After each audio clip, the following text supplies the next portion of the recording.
Thank you so much for coming back and watching another interview of my Derby romance. Today, I'm here with JAnita Move. Would you like to introduce yourself? Hey, yeah, I'm JAnita Move. I'm from New Orleans. Actually grew up in Boston, but I've been living here in New Orleans for about 10 years.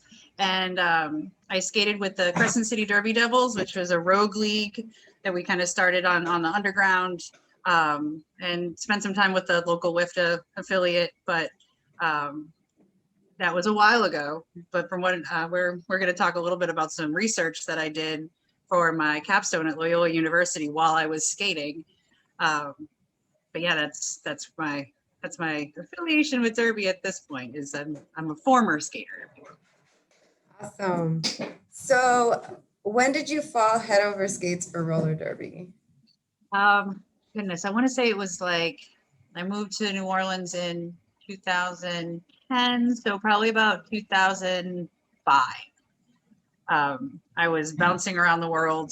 My 20s were pretty much a moving target. I had like 11 addresses in 10 years. I did a lot of traveling. I worked in like summer camps and on cruise ships. And at one point, I landed in San Diego and needed a job. And I had just come off of a cruise ship working with children. So I took a job at a local skating rink, even though I didn't know how to skate.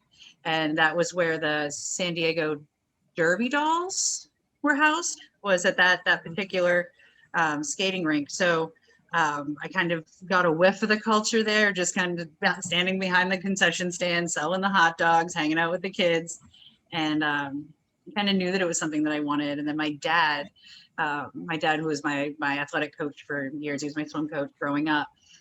He was like, hey, there's this thing called roller derby, and it kind of feels like something you'd be into. And I was like, dude, I know, I've seen it. Like, I want to do this. And then the kids at the rink were poking me, going, how do you work here? You don't know how to skate. Well, I was like, I got to figure out how to skate. And then it just kind of became a goal. And I moved back to Boston and just started religiously going to adult skate at Chez Vu in Roxbury. And the dance skaters actually took a shine on me and taught me how to stand up and skate backwards and stuff. And I tried out for Boston and didn't make it. One of the weirdest, like, Mean Girls moments of skating for me was the night before the Boston tryouts. This obvious derby skater, you smell each other from a mile away, right? She approached me and she was like, oh, you're trying out for Boston tomorrow? I said, yeah. She was like, you're not going to make it. Really? I wonder Wow. why. And she said because you've been here teaching yourself, and there's a tendency to want to mold skaters in that group. So you're probably not going to make it. And I was like, well, I'm going to go anyway. You're not going to stop me, you know? Right? And she was right. I didn't make it. And then I set my sights on New Orleans because I saw that the Big Easy Roller Girls, which is like the best name for a league ever. Yeah. I saw that there was a WIFTA affiliate here, and I said, I'm just going to move down there and have a good time and skate, and tried out and made the team. So, yeah, and then my so-called derby life in New Orleans took many different turns, but that's how I got into it. So you moved to New Orleans for roller derby? Well, I moved to New Orleans after being jilted by a boy, and we were supposed to be moving to California. And when he jilted me, he just totally ghosted me. I still had everything in my life ready to move. Everything was like in the Penske truck. So instead of going to California, I just pointed it to New Orleans because I was born here and my family's from here. And I didn't know much about it. So I was like, you know what? I'm going to do that. There's a roller derby team. I'm sure I can find a bar that I can work at somewhere and see where life takes me. So You're yeah. amazing. You're so It, brave. I knew I needed to get out of Boston at that point, though. It was just, it's someplace that gets small for me quickly. So, and especially at that point in time, because I was like just bumping up on 30, and I was like, no, my adventures aren't over. Like, I got to get out of here. Yeah, that's kind of how I landed here, kind of for derby, I guess. So your story resonates with me so much. I got chills because I was watching at home. I was 30, 29:30 or whatever. I don't remember exactly, but I was watching Chelsea lately, and the San Diego Derby dolls were on the show. She was skating with them, and my baby was 9 months old. I didn't have a community anymore. I had just like gotten out of a shitty relationship, not my baby daddy, that was rebound guy. And so I was super lonely watching Chelsea lately in the dark, just the glow of my tiny TV and my little duplex. And I was watching them just, throwing her around and just falling, Supermaning. And I was Yeah. like, wow, like, I wish we had something like that here in El Yeah. Paso, because I would totally want to do that because I played sports in high school.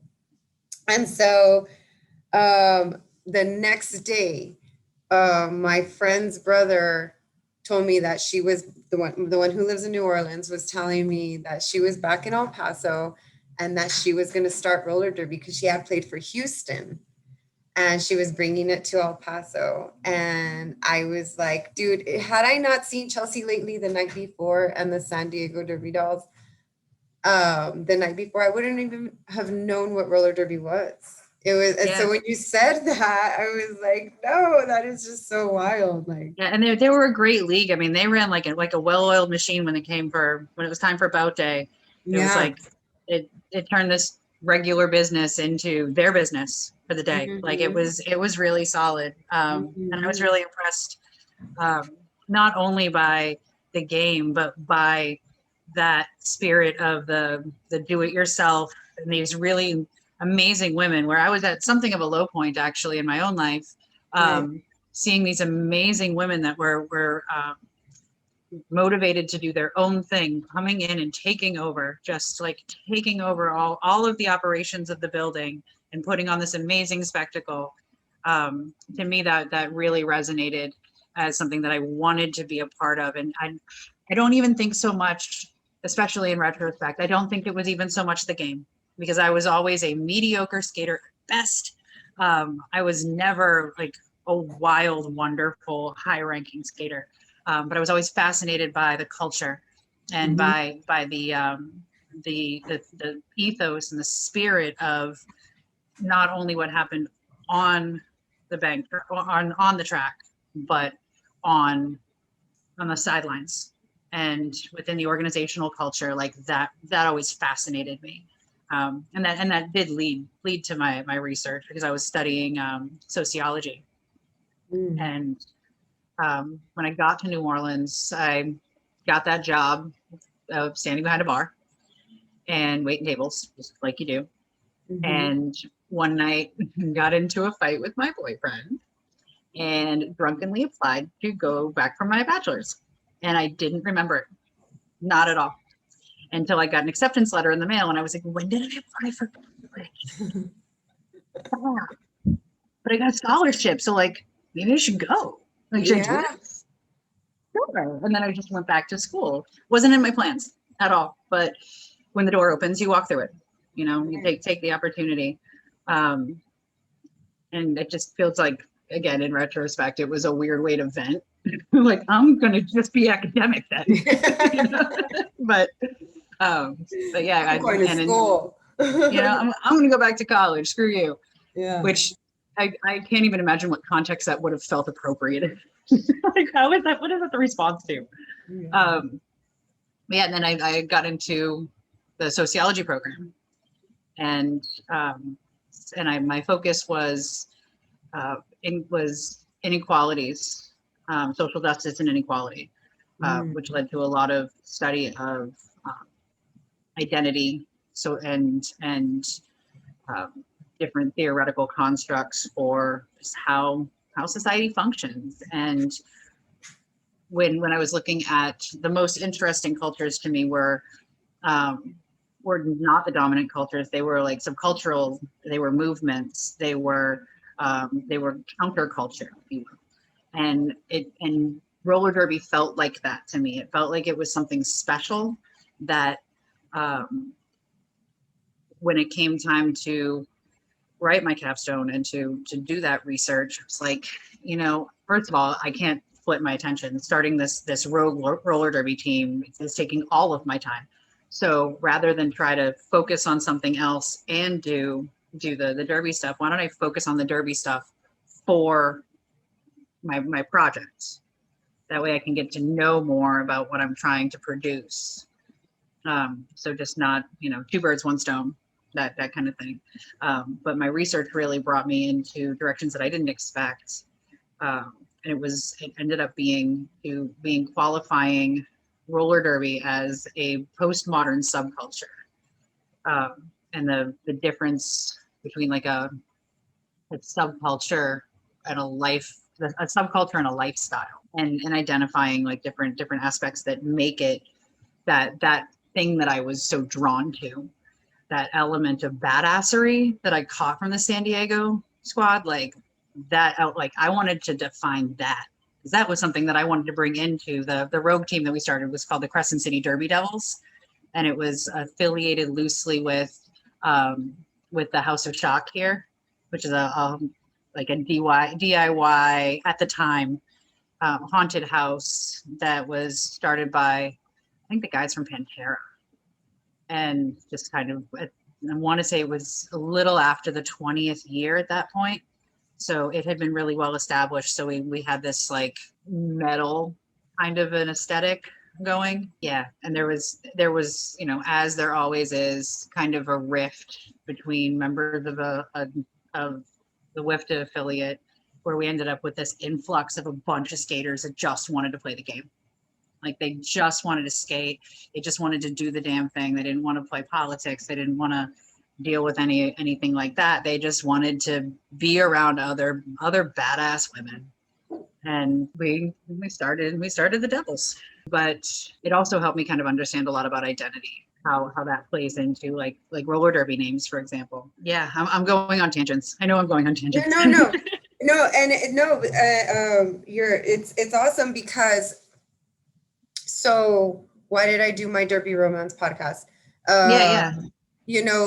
Because I've done international interviews to date now, and we all that I've interviewed are like moths to a flame for roller derby. So this is like, what connects us all? What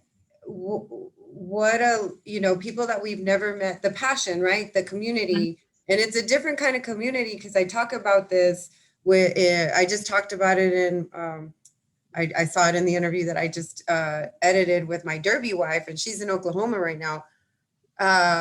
Is that like, how many adults do you know are playing contact sports the way we do, without getting paid for it, like on a, professional level? There's not, I mean, I know there are, but there's not like a whole lot where. Well, and that's super unique. That's super unique to roller derby. That contact sports, a dangerous contact sports piece, that I learned is called edge work. It's pushing the edge of your boundaries, and that's not something that is traditionally a woman's role. Like think of the X Games, think of, especially in their beginning, that wasn't a feminine thing. But roller derby is, to its core, very feminist. It's very punk rock. So in doing that, it's almost like a performance of masculine femininity, and that's super empowering. And I was able to actually connect that with there's one of my old dear friends, Dr. Jessica Pabone out of SUNY New Paltz. He did a lot of research on women in graffiti, because graffiti culture is usually or traditionally like a men's, it's a boys club, it's a men's area, but women do it and do it really well, and they're performing that edge work in a way that is a masculine feminism, because it requires bravery, because it requires pushing that envelope and being in a different environment than what is considered traditional femininity. It's wild. So then you get the group, and this is another one. So there's two things that I want to say. Like, so then you get the group, when you get in this group, where you're like, I've never had this many friends that are girls, because we were all, most girls that identify as women, or even non-binary, most people that are there are like, I always hang out with guys. Like, I never had a lot of friends that were girls. The only girls that I think that we could actually get along with are the girls who didn't really get along with other girls, because we're different. But then I go back to like, also, I read about when, right before we can even calculate, when the world was matriarchy and nobody even knows about all that, or women Vikings and women in leadership positions, and it's like, it's a lineage. We want to fight. I like I like hitting, and I like getting hit, and I like being able to get my ass off the floor. I feel strong doing it, and it's not Mm-hmm. abusive and it's not toxic. No. It's about being in the moment, and like being able to be in that kind of like, I'm a fighter. I don't like, but I'm Mm-hmm. not actually, like, I'm not in like, I don't argue, I don't honk at other people when I'm driving, but like there's a physicality in me where I want to like wrestle with my son. I'm Mm-hmm. aggressive. I'm Yes. aggressive, and I need somewhere to use that. And um roller derby fit like like a glove. And Sure. so and then, okay, so then there's that, and then there's taking your power back.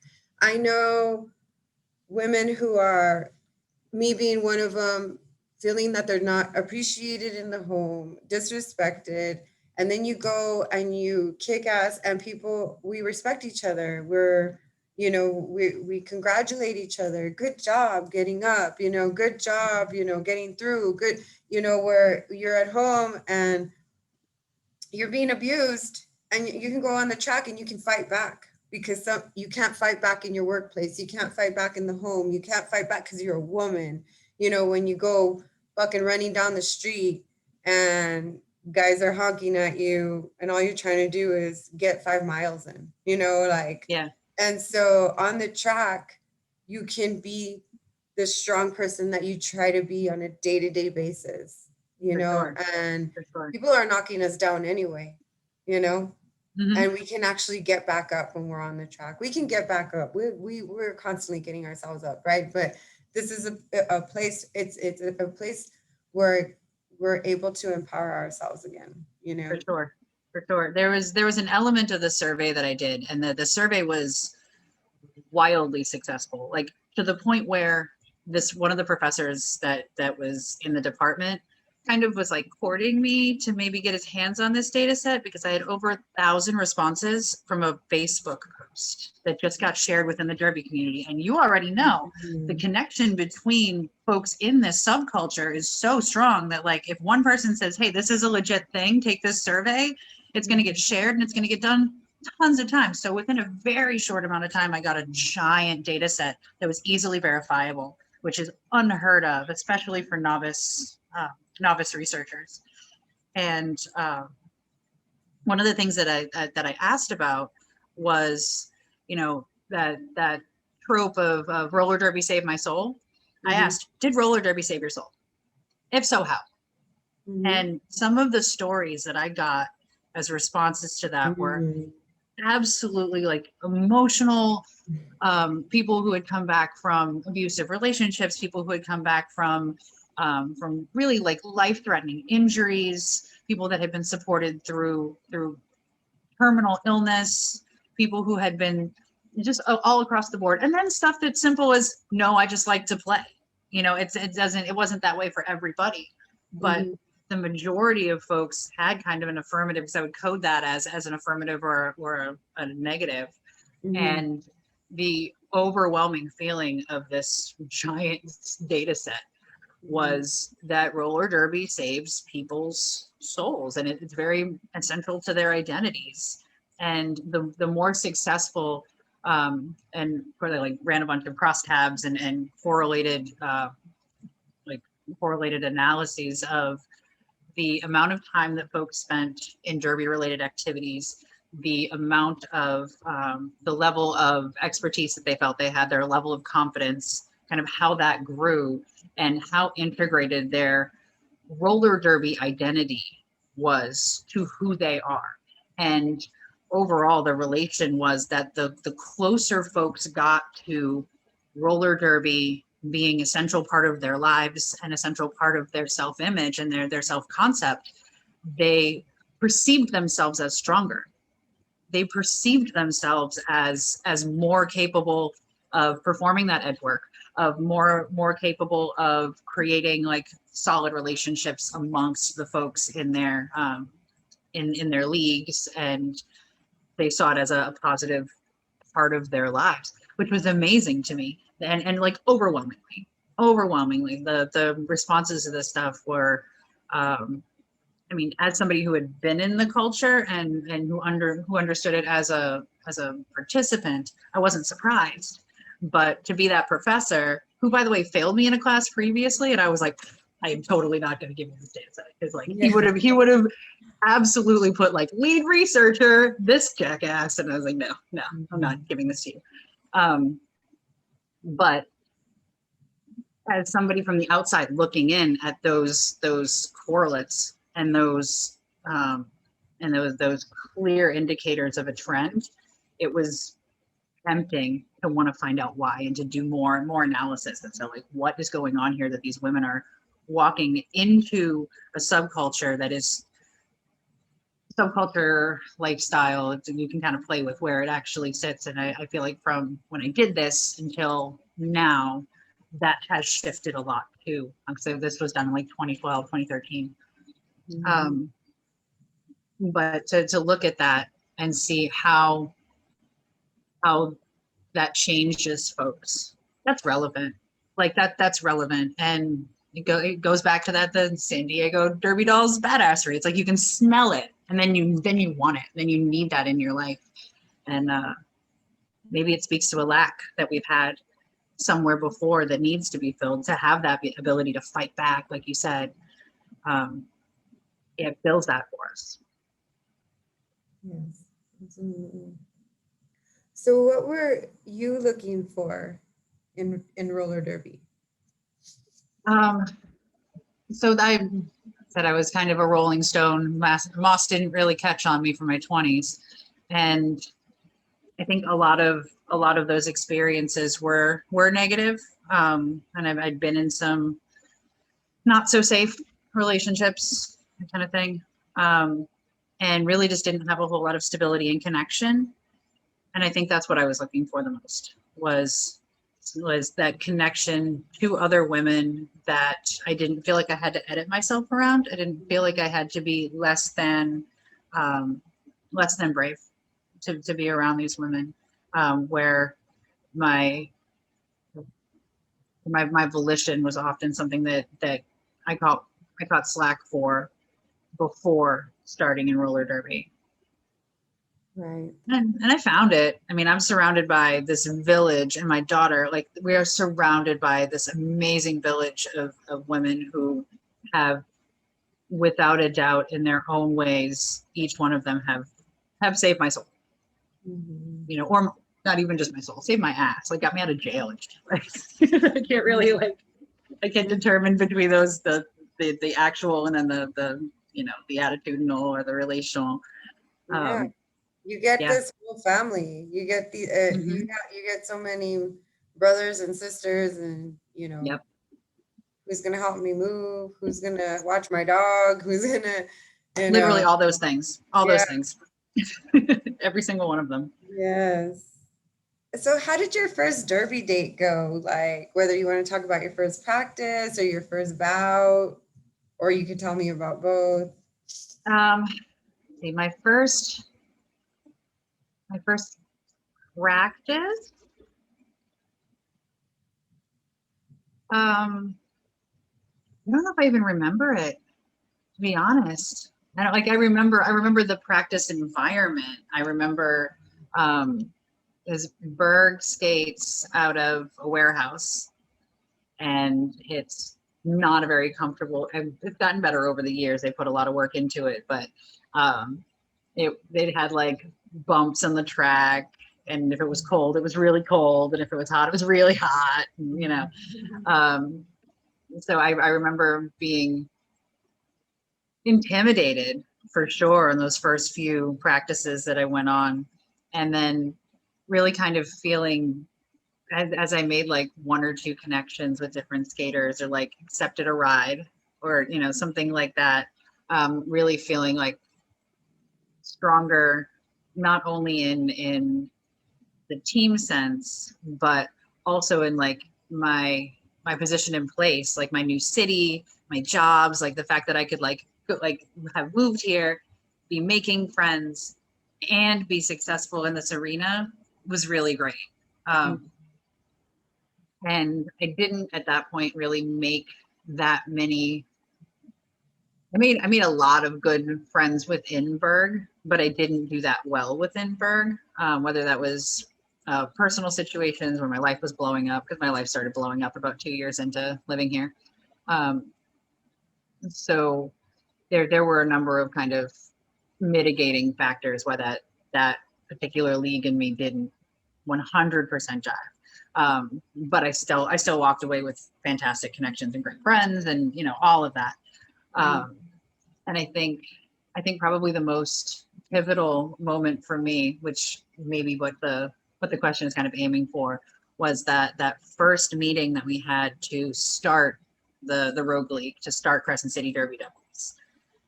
It had been kind of a whisper campaign, Facebook messages, like nothing was really official, but we're all going to meet up and we're going to bring the folks from Shock, like we're going to do this. And we got to City Park, and we were meeting at a parking lot in City Park, and there was a circle of like 60 people. Wow. Yeah, and it was like, and I'm looking around like, I recognize you from Berg. I've never met you, but you look awesome. Like that was when I sat down and looked at my tribe. It's like, Yes. whoa, this is cool. But it was like, but there were some bumps in the road, like getting to that point. But CCDD was definitely like when I found home, like when I found my tribe was in that league. Yeah, it's so beautiful, roller derby, and at the same time, man, with the good comes the bad, because there's been some times where derby's just broken my heart, you know. Yep.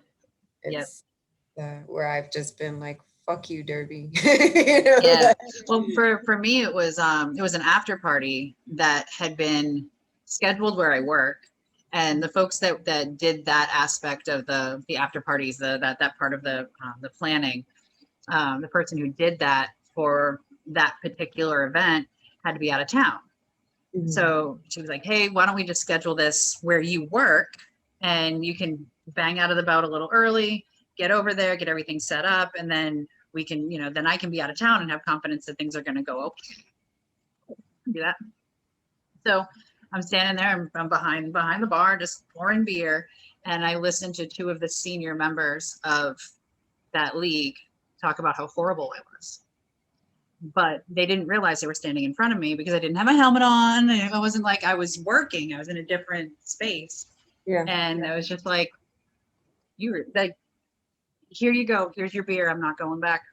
Like I didn't say anything to them. It was just like, y'all really didn't. And it wasn't just me. It was my whole fresh meat crew. Oh, they're all terrible. They're all awful. Like it was just this offhanded dismissal of so many people as being not um, not as valuable to the league. And Right. here I am, like you're sitting in my job. I've spent my entire day and night, personal and professional, devoted to the operation of this league's bout. But I'm not worth keeping around. And that was my breakup moment with that particular group. It's just like, I love Derby, but I don't love this. Yeah. And You know. that is a subject that I don't think we've touched on any of the interviews before this, is that like there are vets that um are not big sisters. They're not very good big sisters at all. And that sucks because, people retire people have babies, people, you can have your set team and you guys are a bunch of badasses, but if you don't raise the little ones, the up and comers, yeah, Hmm. every once in a while you get that superstar, they put on skates, they've never skated before and they're doing circles around you and you're like, what the,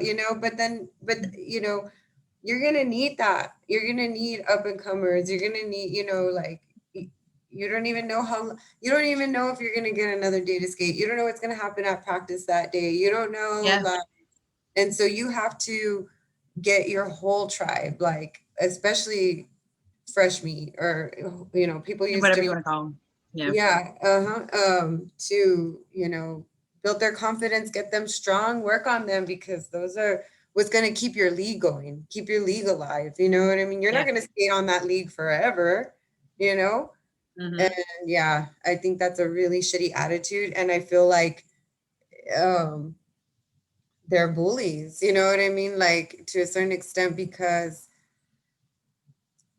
it's something, it's not personal, it's like their own issue, like it makes them feel better about themselves to say this Yeah. person sucks, you know what I mean, because yeah, but you've been doing it for how long and this person just started, you know what I mean, like, so you know Yeah.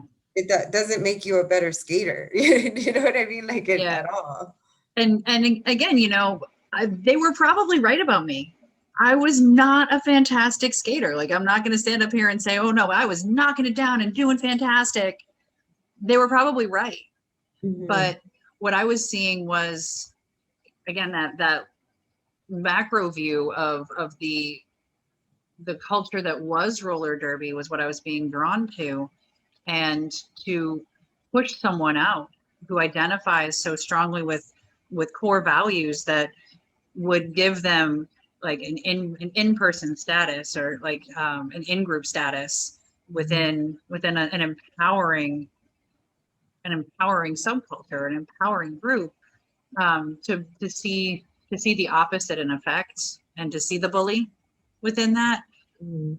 almost made it worse, but I hadn't at that point really wrapped my head around what derby was in that sense. I hadn't wrapped my head around that culture. All I know is that I felt hurt, Right. and I wasn't going to be um, I wasn't gonna invest my time in something, that time, money, blood, sweat, tears, all that. Like, I wasn't putting all of it into something that hurt me. Um, but very shortly after I made that decision, a friend of mine handed me a flyer that this group of girls from House of Shock were like, oh, we're going to start a roller derby league. And they had no idea what that meant. Hmm. They knew that the words went together in a sentence, but they didn't know that, like, if you have a league, then you have to or can be affiliated with the governing body, and there's only like one league to a certain area. Like, they didn't know that there was any of those requirements. Come to find out, they didn't care either, which was beautiful. uh, but they just didn't know. My buddy handed me this flyer, and he was like, will you go talk to them? Will you go tell them something, because they don't know what they're doing? And I was like, neither do I, but I'll tell them what I know. Yeah. And that's kind of where that second infusion of that spirit came into play. And the way that we operated was really, to me, just wonderful. Because another thing that happens here in New Orleans that's unique to New Orleans is there's an offshoot of derby culture, the running of the bulls. Hmm. um, and it is specifically roller derby girls. And should I say like what it is, just because not everybody would know? Or Absolutely, absolutely, yeah. okay. Yeah, I believe it's a Tennessee Williams festival, so it's like the culmination of a Tennessee Williams festival. And I think, is that right? I don't even know if that's right. I don't know. I don't know. I don't know what that part about it. I just know that it's Derby girls that hit people like running, but the Derby girls are the bulls. Yep. And Yep. oh, So yeah, the girls all get dolled up in red, and put horns on their helmets, and and folks come out super early in the morning. They dress up in all white, and they're the bulls, or they're the runners, and then the derby girls with wiffle ball fat bats are the bulls, and they chase people through the street and they hit them. I remember the guidance was to hit people as hard as you would hit an old person you like. So not too hard. But it was also something that like they specifically had derby skaters do because of the degree of control that skaters would have in the street and their ability to not like just maul over people. And, you know, they had that track awareness that could keep them safe in the public too.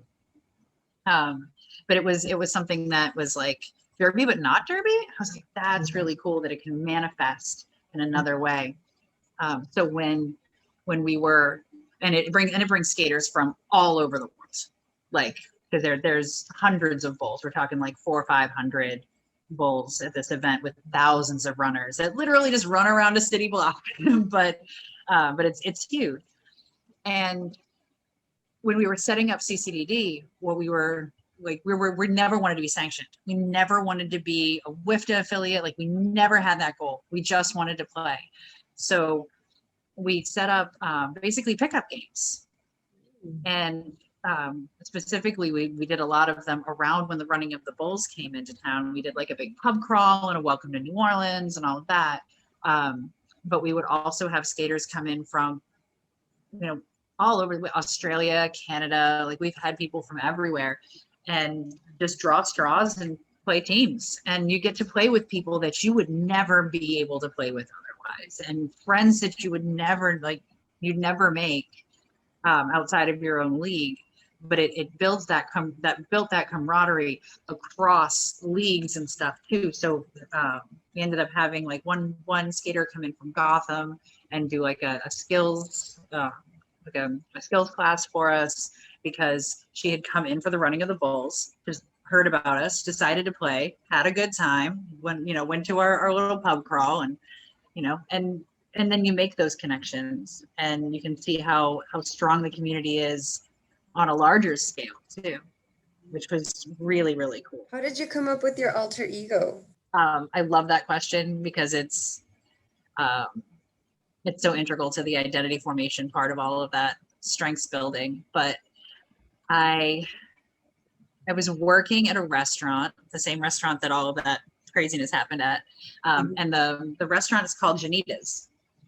And I had been bouncing around a bunch of like alcohol related bar-esque kind of ideas. And they had been kind of taken, like the different local beer names had kind of been taken and co-opted already. And then I realized that the restaurant being called JAnitas, I was like, JAnita anything. You need to get fucking away.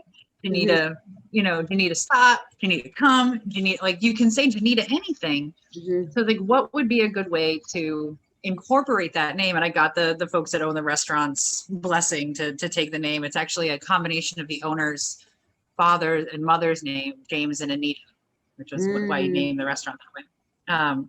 But he was like, hell yeah, you should, we want a derby girl, and people would come into the restaurant after all of it, after I had adopted the name. People would come in and go, we want to speak to JAnita. And I'm like, well, I'm JAnita, but that's not going to help you at all. And then, wait a second, what? Like, I don't own this. I just took the name. Then nobody would understand.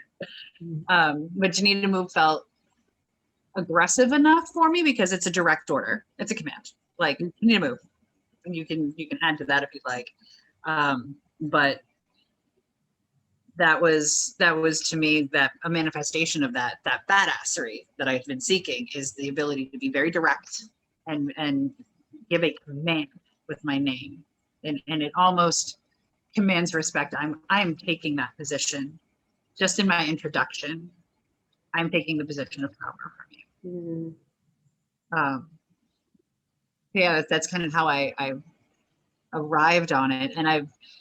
And what's funny is that since I left Derby, I've gotten into some Mardi Gras culture, some Mardi Gras crews, and this is a really small city. There's like 47 people, and we all know each other, and we all do creative things. So my derby name traveled with me outside of the derby world. And there are people in the city of New Orleans that only know me as JAnita. Like, I've gotten into legal trouble and had people call me and say, "What's your legal name? Is this you?" And I'm like, "Yeah, it's me." But like, they just didn't know because JAnita, apparently I grew into JAnita really well because people thought it was my actual name. And I've often thought that if I had the audacity to move out of New Orleans ever, JAnita would die. And I don't want JAnita to die, but I'm still, even to this day, the better part of 10 years later, have that conversation with folks. "Oh, that's not your real name?" No, it's not. The last name is Move. I don't think anybody would name their kid that. JAnita Move. Like, that's just, but people who didn't have the context just thought it suited me. Yeah. Even here, when they're like, "Oh, you're in roller derby. Do you know Veronica?" And I'm like, "No." "Do you know her derby name?" Because I only know her derby. Or I was asking for my resume, I needed, what are they called? I don't even know what they're called. References There. And I asked, because I'm on the board, so I was asking the president, like, "Hey, can I put you down as a reference?" Because they're different things that I flow in, right? And she was like, "Yeah, of course." And, I was kidding, but not really. And I was like, "What's your name?" Or can I just put like Vixenator on my resume, like, just talk to Vixenator, she'll tell you. Yep. I'm always at practice. I do the things, But so I was gonna ask you if you ever felt like you had lost your alter ego, as many of us have. But I want to believe that I feel like you almost lost JAnita in that moment when you heard those vets talking shit about the freshies. And then you gained her back again in a big way. But if there's this, I mean, I No, felt that feels appropriate, because there was a level of, like, I did feel a certain sense of loss, of mourning, when that happened, where I was like, "Oh man, I really liked this. I really liked being JAnita. And I don't want to go back anymore." So like, but I didn't feel comfortable walking away from something that I loved so much too. So I was like, yeah, I feel like maybe I did lose JAnita a little bit in that moment. But she just kind of got brought back in the fold, and I think was stronger. You're right, was stronger than she ever was in her infancy, if you will. She went through adolescence, and then she grew the hell up. Yeah, it's just like, "Fuck you guys." Yeah. So yeah, I think that's true. And I can't say that JAnita ever died. I can't. Yeah. Even though she retired, I guess is a good way to put it. She retired, but she never died. Yeah. I've always tried to change my derby name. I started in 2008. I still skate, but like, I always think of like these really cool names that I'd rather be. And people will always call me Harley. So like, I'm just like, "Oh, just leave it. It's fine." Because it took me so long, because I go by D. It took me so long to get people to call me Harley. Harley hit her. And so once I did, and then I was like, I was thinking of changing my name this season. And so I would try, and then everybody would still, even if I had a different name on my shirt, when they call us, like, out, they would still call Harley Hitter. And so I was like, I'm fine. Stuck with it. Yep. Yeah, I'm stuck with it. A lot of folks, when I asked about derby names in particular, because I was really interested in that alter ego identity piece, and how that informs your identity. I asked a lot of folks if they had integrated a part of their own personality into their choice of name. And a lot of people did, in some really interesting ways. And you get it through, like, seeing somebody who is a scientist have a name that speaks to a scientific theme or something like that. There were a lot of people that I asked one, if it had any connection to your personal life, and two, if it had any connection to like a pop culture reference. Mhm. Like there was one of the folks from CCDD. She skated under Holly Want to Smack Her Mhm. because Holly Want a Cracker. Like it just Yeah. it worked together. And I felt like that was different than if somebody is a teacher and they have a teacher-based name or something like that. And then that informs kind of how it can be integrated into your personality. Where, like, for example, I don't know if you ride, but it would make sense that you would choose Harley as a name if Mhm. you ride. But then My there could dad was a also be a biker. reason that maybe you would choose Harley as a name even though you don't. Like that, those are two different things. And I think it's interesting to see how that interplays. Right. So my dad was a biker. I even have handlebars. Oh, My nice. Yeah, Very and that nice. was, so I grew up loving Harley Davidson, and so I wanted Harley to be part of my name. I also wanted to be Jam and Joplin in the beginning, and I never That's thought I awesome. could be a jammer. So I was like, if I'm not going to be a jammer, I need to be more aggressive. So I need like an aggressive name. And one day I was just like Harley hit her, but then I was like, oh, but I'll make it like Harley hit her. Like I was almost like telling on myself, like who did that? Like why is that girl in the Really hit pool? her. Because Yep. I hit her. You know what I mean? So it was like Harley hit Harley her. hit her. And That's so awesome. it was just one of those like things. But there, yeah, like and I've had her on the show, Lottie, Lady Latte Pain, and she's a barista, and I think her Mm-hmm. number is like 10 ounces or something like that. You know what I Yep. mean? Like Yep. Titty Tat. We were talking about her in the interview that went up today with Molly Ring Your Neck, and she was a tattoo artist, and she had really big tits, titty tat, and That'll so work. Yep. and Yep. we were laughing because I was like, yeah, it's practically her bio. It's practically our bio, like, Yeah, you for know, sure. and And so then it's it's true with numbers too. Like the numbers all carry significance. My number was 733. Mhm. Remember that era when everybody had pagers instead of cell phones? Mhm. And then you would be able to flip the pager upside down and look at the things that were spelled. It Yes. spelled my initials. My initials are EEL. So Ah, that was always my pager code was 733. But that definitely dates me age-wise. well, Like, mine is 1978, which is the year I was born. But since I'm a Harley, I figured I mhm. should be the make and model of the year that I was born, right? Yeah, So yeah, that makes sense. That's born awesome. in 1978. That's my year, So In my sample, the most common name in roller, or the most common number in roller derby, you want to guess it? the most common number 187. Nope, nope, close. There were a lot of 187s, close. It's What? kind of dorky. One love. 42. 42.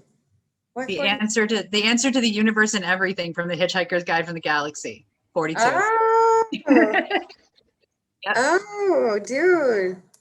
Yep. That is so And like by cool. a landslide, there were so many 42s. And I hadn't seen I never Hitchhiker's paid Guide at that point. attention. Yep. But there are I've lots of seen a lot of 42s. 1978s. I've seen a lot, and I figure that's the year they were born also. Yep. Um, I've seen quite a bit. There was a girl her last name was Angerstein. So that's what she Mhm. used as her name, and I gave her the number count to 10 because it was like when you Nice. you count to 10. But Nice. it's so cool that you can just be so creative, with your Hmm. name and the things that you like. Like Molly Ring Your Neck, she loved all those 80s, movies by the guy that Yeah. created like 16 and her number 16 candles, you know what I mean? Like, so Yeah, it's really cool. yeah. And also there was something interesting I found out was that the roller derby community set a legal precedent for the ability to self-govern intellectual property with derby names and the whole two evils registration and all of that. Mhm. That was an interesting aspect of like when you're defining something as a subculture, it's all about the articles and the I guess the artifacts, if you will, of that culture. What is tangible? What is a real thing that can be associated with just roller derby? What makes it unique? And that intellectual property precedent, the name, and the ability that not only can you have a name, but it can be registered legally Mm-hmm. in a database. I don't know if Two Evils still operates anymore. I mean, last time I Right. looked, they were struggling to keep up because the popularity of roller derby was booming at that point. And Right.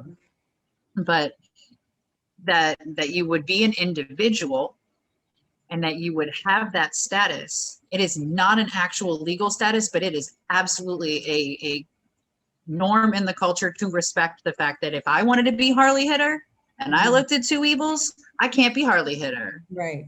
Harley Hitter already exists. So, Right. and that's very unique to this culture.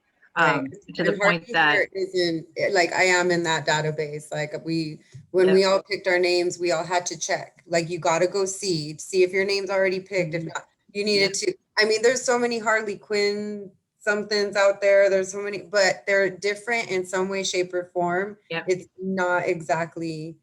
It won't be exactly like my name. You know what I mean? It won't be exactly like I think my derby wife was saying that she wanted to be Mallory knocks you out, or and there was a lot of Mallory knocks something, and so like, okay, well, I can't use that.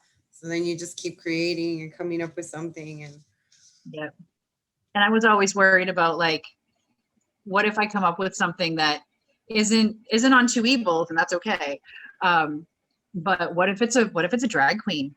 What if I take a drag queen's name? Like, I do not want to piss off a drag queen either. Like, and maybe, and there's burlesque dancers, they have pseudonyms. Like, there are so many different subcultures where you take and you name yourself to be that character, to be that person. So I did a lot of Googling around JAnita Move, and then I felt comfortable that because the owner of that business had made that up as his business name, that it, with his permission to take it, it was okay and it was going to be original. Right.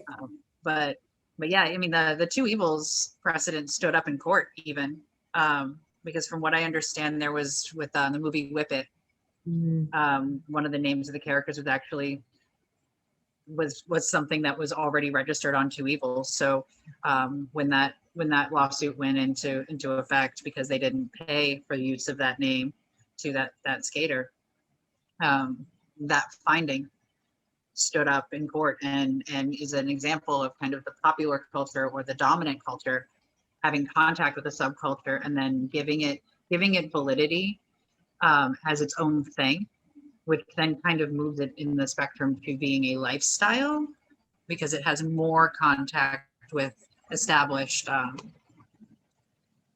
dominant culture, and it's no longer a subculture. And I feel like derby in general is kind of moving that direction.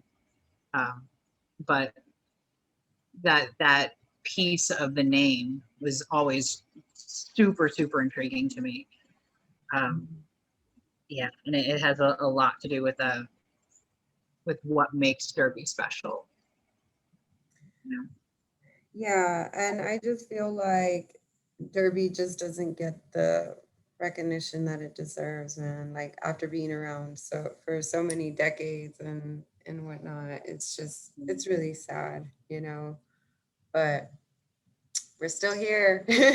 For sure. And the criticisms that I've heard of like the fishnets and tutus kind of as a poser almost costume, if you will, or that skaters should be skating under their given names like any other athlete.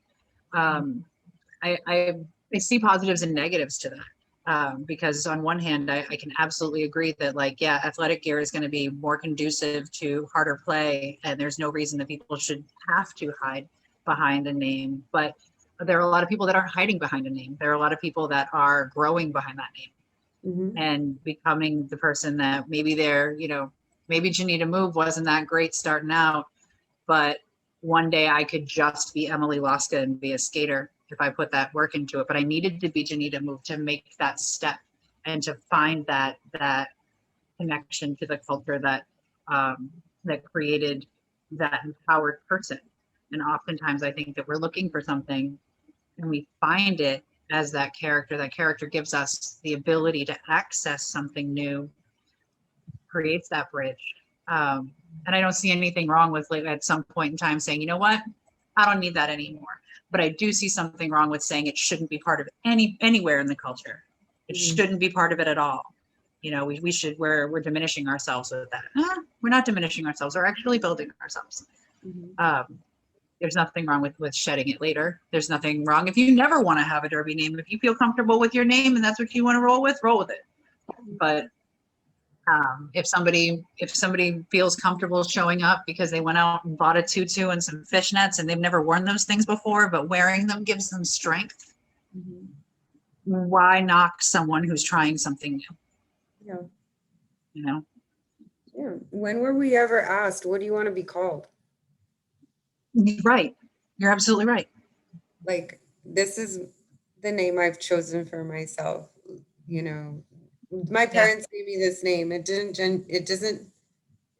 not what I would have chosen. You know what I mean? So I want to, if I'm going to be the person that I want to be on that track, I guess I'd really like to choose my name. You know what I mean? Like, this is what you know, it gives you the opportunity to be more you than you've ever been in your whole fucking life. You got to choose it all. Who are you going to be? This is who I'm going to be right here. This is where I can be myself and be in the moment and be the person that I can't be out there, you know? Yep, absolutely. Super valuable. Super valuable. So what have been some of your obstacles in Derby? Things that have come in between you and your relationship with this beautiful. So I started to distance from Derby. To be perfectly honest, I started to distance from Derby when the league that I was in, that CCDD, started to move toward being co-ed. And it wasn't because I didn't want men to skate. I you know, some of my earliest teachers were male Derby skaters, but I didn't feel comfortable being hit by men in that mindset that JAnita was. I didn't want to be physically aggressive because that was something that Emily dealt with all the time. And but I also saw the gender equality piece, and folks should have access to, and nobody's saying the girls can't skate with the guys because they're just as strong.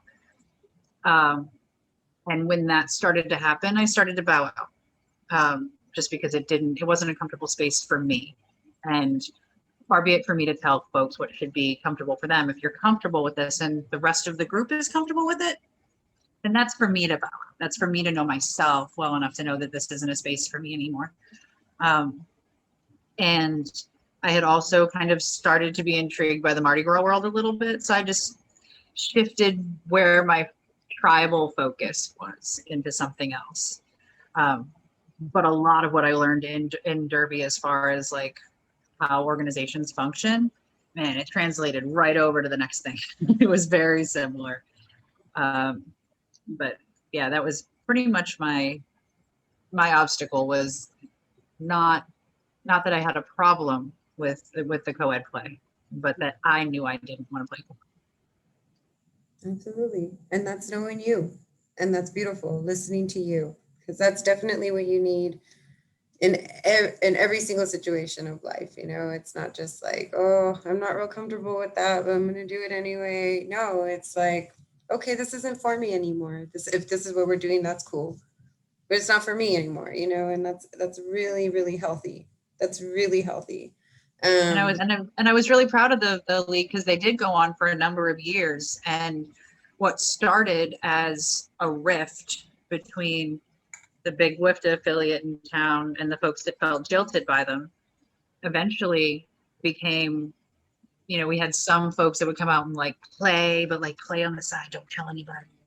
And eventually those folks started brokering relationships and conversations where CCDD games, those pickup games, were being played at the Berg warehouse, where they fully made up.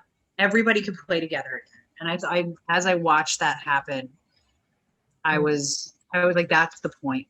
That's the point. We shouldn't have any sort of divisions based on, you know, who thinks who is better than who. That's not what this is about. And time changes rosters, time changes boards, time changes rules, time changes everybody's perspectives.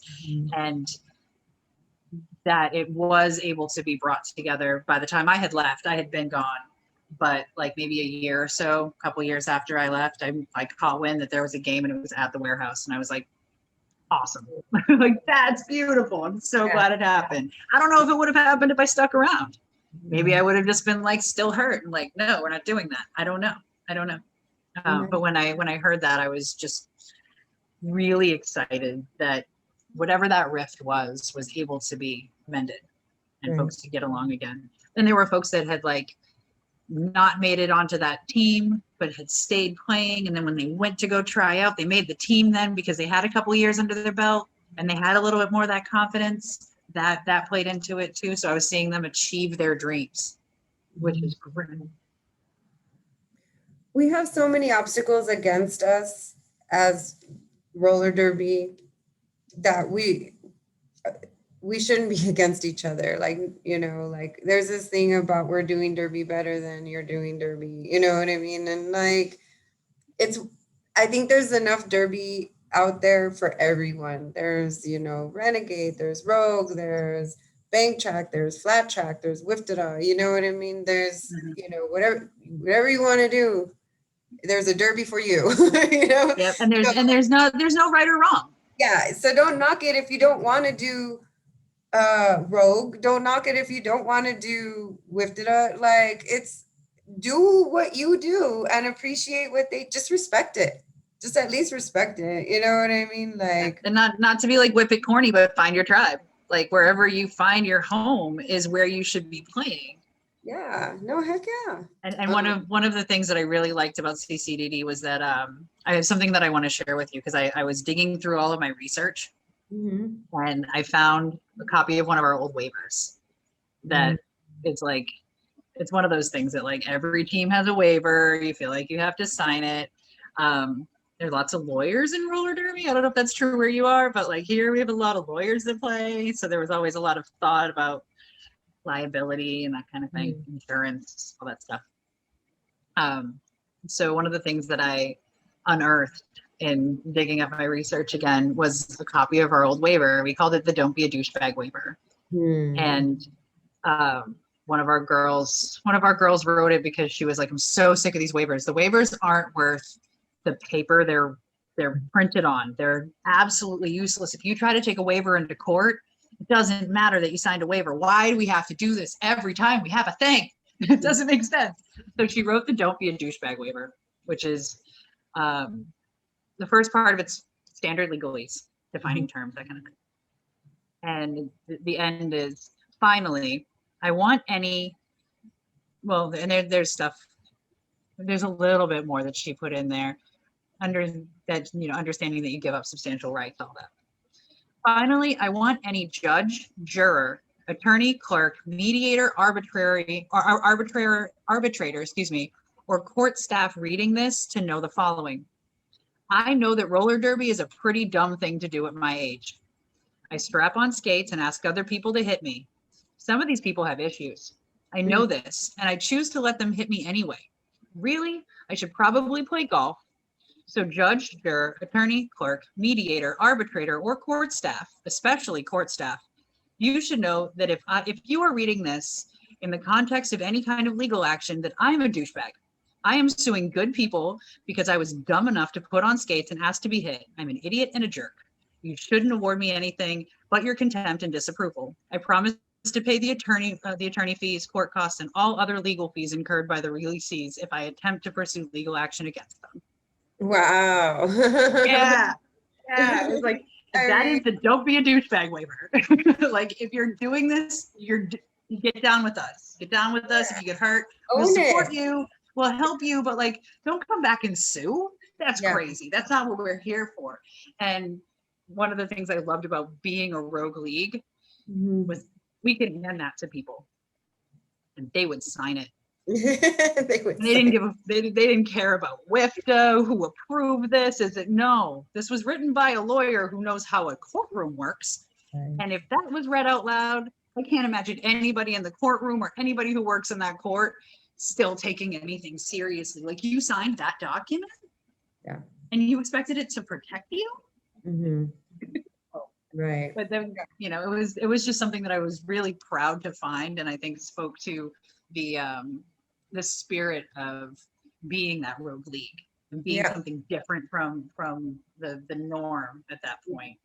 And the fact that there even was a norm that was so established that we felt the need to subvert it Mhm. speak to the direction of how roller derby is growing. And my guess is, again, I haven't been in too much contact with the derby world recently, but my guess is that it's grown more mainstream and more acceptable, if you will, over time, to the point where something like that would be absolutely frowned upon in many venues, in many places. And that was, I want to say that was also written by Bessie Smithereens. She's played for like a few different, she was with Gotham for a minute. She was with Berg. I think she's played with a couple of different leagues over the years. Um, but that's like the piece de resistance. I was like so glad that I found that. I was like, where did the douchebag clause go? Like, where's the don't be a douchebag waiver? And it was like, this needs to be shared with the world. It's too good. It's too good. Yeah.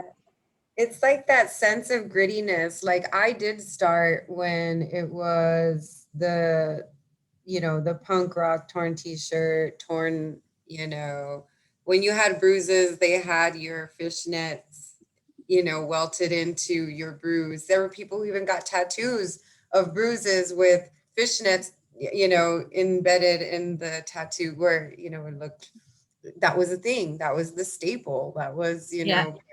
now,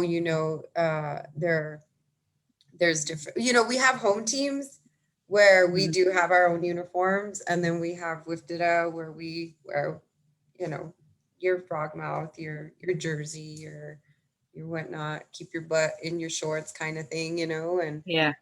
and I'm down with both. At one point I wasn't. I was like, okay, go ahead and just suck all the fun out of Derby, you know what I mean? But like I guess now at 43, um I'm more comfortable with a sanctioned rule set. I mean, like, You start to appreciate the reliability or I the mean, it's still a contact sport. I still get knocked on my ass. I feel like I get better.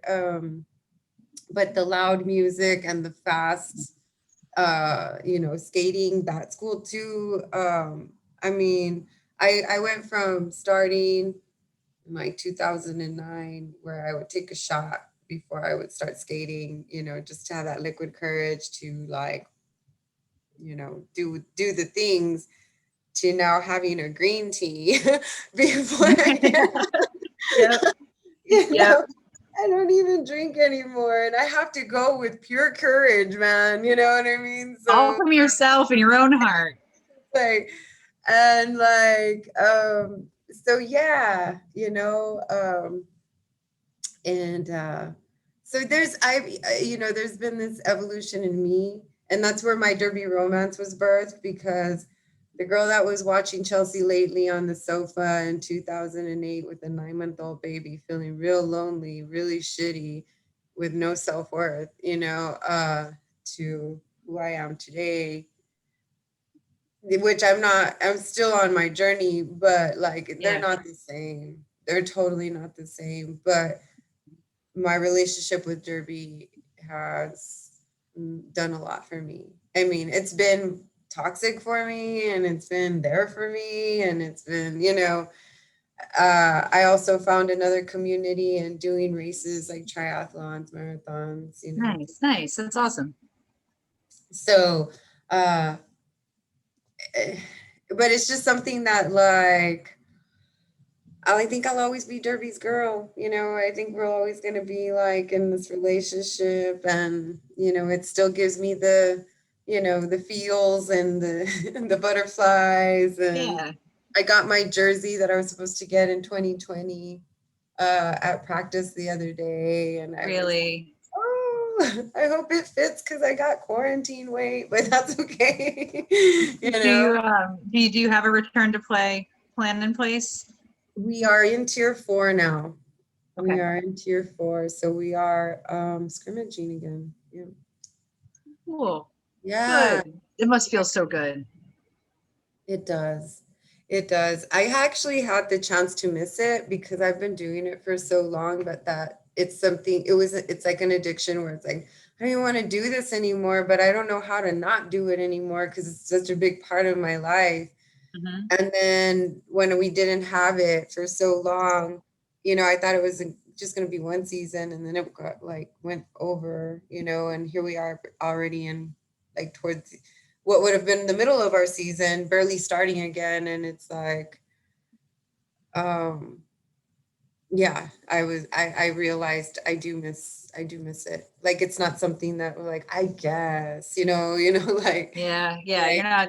Nobody's dragging you. You're yeah, running, right. Where going like there. every season, I'm like, this is my last season. Like, I actually wanted to come back this season. Like, I was ready for it. And so my connection to Derby during quarantine was doing this, what I'm doing right now. And Yeah, it helped me to hear how people started. It helped me to hear about how passionate people were about something that I was passionate about, something that I missed myself, to give people a platform because I told my story and I wanted to hear everybody else's story. And I loved how they were so different, but so the same, and how I could connect to all these people that I would have never met, such as yourself, had I not done for this. sure. And so now that we're back, I find myself in the middle of this journey because I have interviews till January that I'm going to complete. Nice. Yeah. And this all happened when I first put this out in January of 2021. So I was already booked up to the end of the year. And then it kind of just stopped. It was like almost like perfect that I had all these interviews till like maybe the first week of January. Um, and that was it. I didn't get anybody else wanting to do it. So I was like, okay, I'm going to do this year of interviews and that's it. I'm not going to do it anymore. It's going to go as far as it goes. And then I have other things that I need to do. So now the world's opening up and I find myself smack in the middle of something that you said you were going to do. And now I have to see it out like through to the end. And Yeah, but I'm in the middle of it right now where I'm like, you gotta keep going. You gotta keep doing it. Like yeah, it's now other things are coming in where before this was something I needed. Like it gave me something to do, and now it's like just one of the things that I do because like I'm back at work and now I yeah. have practice and blah blah blah. And I'm just all like, okay, so I'm super excited to see what the rest of this year brings as far as my derby romance goes and like here and just see it through. And for people to look back at this year, even if they're not watching the show now, but to see what we did in that and how people stayed together and communicated about Derby during the year that we couldn't skate, and so I feel like this will be like a little bit of an archive that people can go back to at one Yeah. point. Remember. You need to find some up and coming film students somewhere and say, look, here's a bunch of raw material for you. Documentary away, you Hey, know? well, if you want to collab with me and we can do something, we'll definitely put this footage Yeah, to that I'm sure you have a lot, even stuff that you've edited out and just kind of, I'm sure you have a lot of really valuable knowledge, not only about derby culture, but about this time that we're in right now. yeah. Lots of relevance. Can only imagine. I didn't even like think of that part. Thank you. That'd be neat. I'd watch it. I'd buy I it. was thinking of maybe writing another book, but a little documentary would be cool too if I could just get all this footage together and have somebody help me. Yeah, if you've got it, and I'm sure you do, then might as well spice it together. Yes. So, what was your worst derby moment? Goodness. So I have a weird health condition where I am not able to throw up. It's just not something that I can physically do. And I was at a practice and I was told that I had to push myself until I threw up, and that until I threw up, no one was going to believe that I was actually pushing myself harder, as hard as I could. And I was like, that's funny because that's never going to happen for me, no matter how hard I push myself. And I remember that practice being miserable. I remember thinking, I'm never going to measure up to this. If that's their standard, can't do this, And why and would nobody wanted to hear me out on like, I had a surgery, that part of my body doesn't work. Like they didn't want to hear that. So I just remember that. I will call that my worst moment, was fading through that practice, feeling so devalued that I was just like, I don't know. That was leading up to my breakup, I guess you could say. Yeah, that's not even, that doesn't even sound healthy at all to say that. So it didn't seem right to me either. I mean, I'd been an athlete for years, and I swam forever. And I know that sometimes you push yourself that hard, but like you shouldn't be aiming for that level of like hurt, I guess. Maybe if you're on like higher echelons of marathon training or something like that. But that's where we are at roller derby. We should be having fun, Well, and when I was in the middle of writing my derby romance, I remember thinking like, why am I writing this? Like, we all have a derby story, which is why I do the podcast now. But like at the time, somebody had put an article on our group, our derby group page, of this girl who was bullied for like 3 to 5 years or something like that. I don't remember. It was like 3 and 5 are like numbers that just stay in my head, but it was one of those.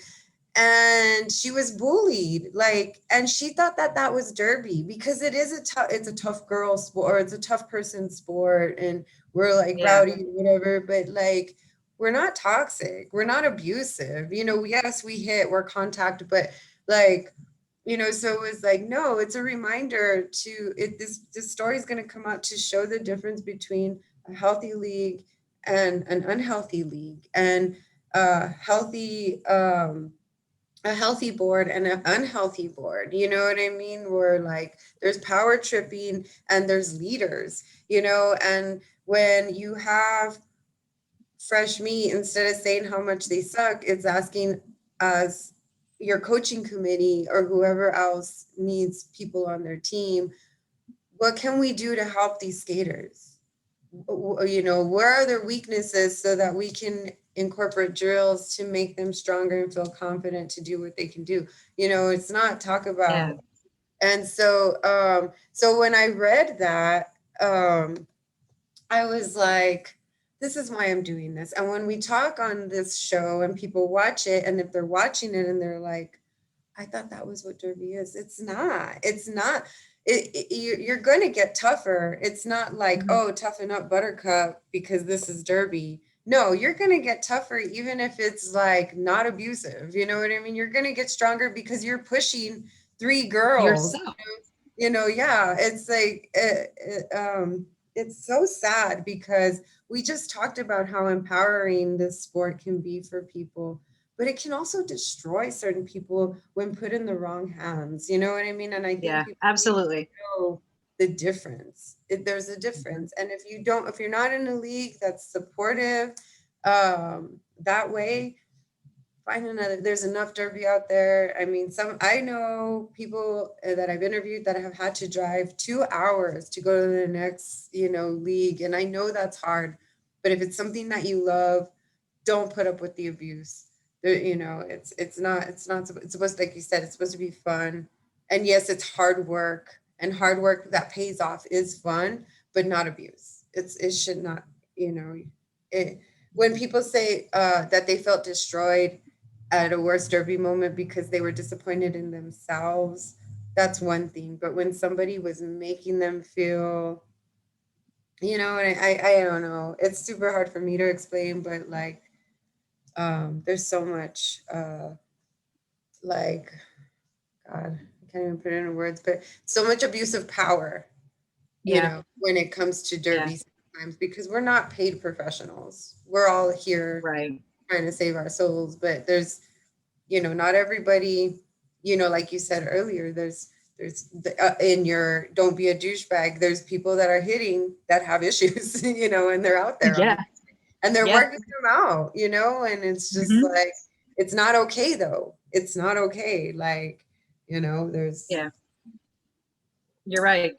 And I'm glad that you see that and that you're saying that out loud, because I hope that a lot of people that are either in that position or considering going into playing, if they're having that hesitation and they have that worry, I hope that they hear you say that, especially as a veteran skater or somebody, you said you're on the board for your league, like that's really important to hear from leaders, because if it's leaders that are the ones that are in that position to make folks feel less than or targeted in any way, um, it means more, and folks are in a position where they're going to grow so much that if that growth is negative, it can be really damaging.